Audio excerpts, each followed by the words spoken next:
আসসালামু আলাইকুম প্রিয় ছাত্রছাত্রী এবং সহযোদ্ধা ভাইয়েরা, কেমন আছেন? আলহামদুলিল্লাহ, আমি ভালো আছি। আমি যদিও গুলিবিদ্ধ হয়েছিলাম, ছররা গুলি, যার কারণে মেডিকেল ট্রিটমেন্টের ফলে আমি মোটামুটি এখন সুস্থ আছি। আজকে একটি নিউজ দেখে আমার খুবই ভালো লাগছে যে আমরা যে কোটা বিরোধী আন্দোলন শুরু করেছিলাম, সেই কোটা বিরোধী আন্দোলন এখন বাংলাদেশ ছাপিয়ে বিশ্বের বিভিন্ন প্রান্তে বিভিন্ন দেশের ছাত্রছাত্রীরা এটা নিয়ে সংগ্রাম করছেন। দেখে ভালো লাগছে।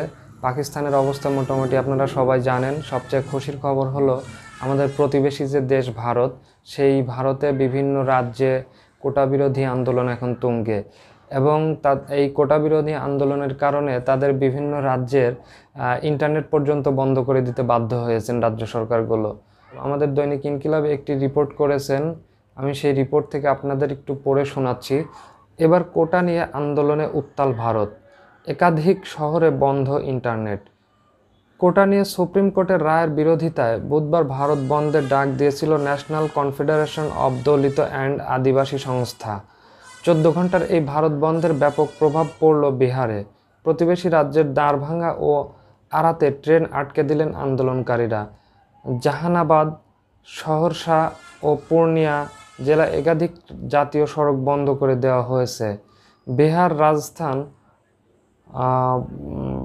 মধ্যপ্রদেশ সহ দেশের একাধিক রাজ্যে ব্যাপক প্রভাব পড়েছে এই বন্ধের।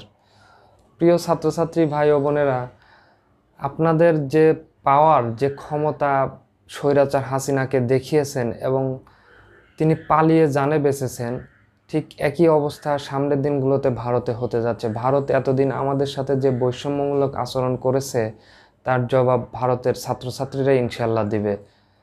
আশা করি নিউজটি দেখে আমাদের দেশের দেশপ্রেমে উদ্বুদ্ধ ছাত্রছাত্রীরা ভীষণ খুশি হবেন যে তাদের কোটা বিরোধী আন্দোলন রপ্তানি হয়ে বিভিন্ন দেশের ছাত্ররা তাদের ফলো করছেন, এবং আমাদের স্টাইলেই সেই সব স্টুডেন্টরা বা ছাত্রছাত্রীরা স্লোগান দিচ্ছেন।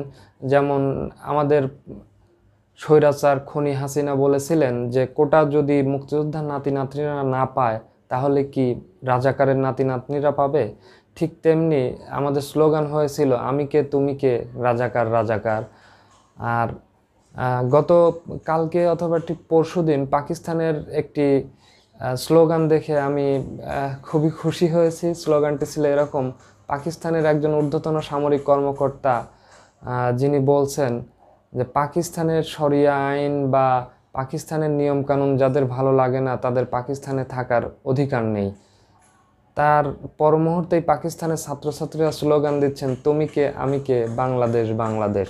এতদিন আওয়ামী লীগের যে স্লোগান ছিল, তারা ক্ষমতায় না থাকলে দেশটা আফগানিস্তান বা পাকিস্তান হয়ে যাবে, এবার নিশ্চয়ই এই ফ্যাসিস্ট হাসিনার বা খুনি হাসিনার দল আওয়ামী লীগ বুঝতে পারছেন যে তারা ক্ষমতায় না থাকলেও বাংলাদেশ ভিন্ন দেশ হওয়ার কোনো সুযোগ নেই, কিংবা সুযোগ তো নেই, বাংলাদেশকে বরঞ্চ বাইরের বিভিন্ন দেশ ফলো করতে পারে। যেমন পাকিস্তানি এখন স্লোগান দিচ্ছে তুমি কে আমি কে, বাংলাদেশ বাংলাদেশ।